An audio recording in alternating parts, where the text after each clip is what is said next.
माझा त्याच्यापूर्वीचा ज्यावेळी शुगर जास्त झाली होती तो जो आहे तो 11 HbA1c होता अरे आणि बापरे.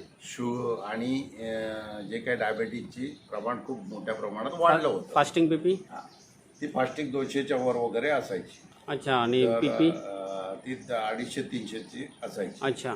तर ती डॉक्टरी उपचारानंतर देखील ते चालू होतं. हां. त्याच्यानंतर मला हे सांगितल्यानंतर मी तात्काळ 4 महिने जवळजवळ आता झाले असतील मी कंटिन्यू चालू केलं. हां. आणि मला अत्यंत चांगल्या प्रकारे याचं सेवन केल्याचे परिणाम दिसायला लागले. येस. आणि ते परिणाम दिसताना असं वाटायला लागलं की आता मला शुगरच नाही आहे. आज अरे वा. 4-5 महिन्यांनी ज्यावेळी मी बघतो, आज देखील मी हे 2 बॉक्स ऑर्डर केलेले आहे.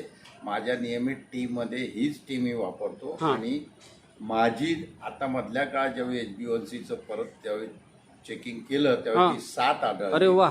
आणि सगळे पॅरामीटर जे होते फास्टिंग किती होती? शुगरचे हां. ते त्याच्या विथिन रेंजमध्ये आढळले. अच्छा. साधारण 150च्या जेवढ्यानंतर आणि नंतर 120-110 ही फास्टिंगमध्ये यायला लागली. हां हां. अजूनही मी ह्याचं सेवन कंटिन्युएशनमध्ये ठेवलेलं आहे. अच्छा. आणि टी ही रेग्युलरली पितो. याच्यातून पूर्वी जरा जे अनइझीनेस किंवा एन्झायटी वगैरे जे प्रकार शुगरवाल्यांना होतात ते असायचे. बरोबर. आता अजिबात काही नाही आहे. मी सक्षमतेने माझं काम करतो रुटीनली आणि अत्यंत उत्कृष्ट हेल्थ कंडिशनमध्ये आहे वा. असा माझा अनुभव आहे.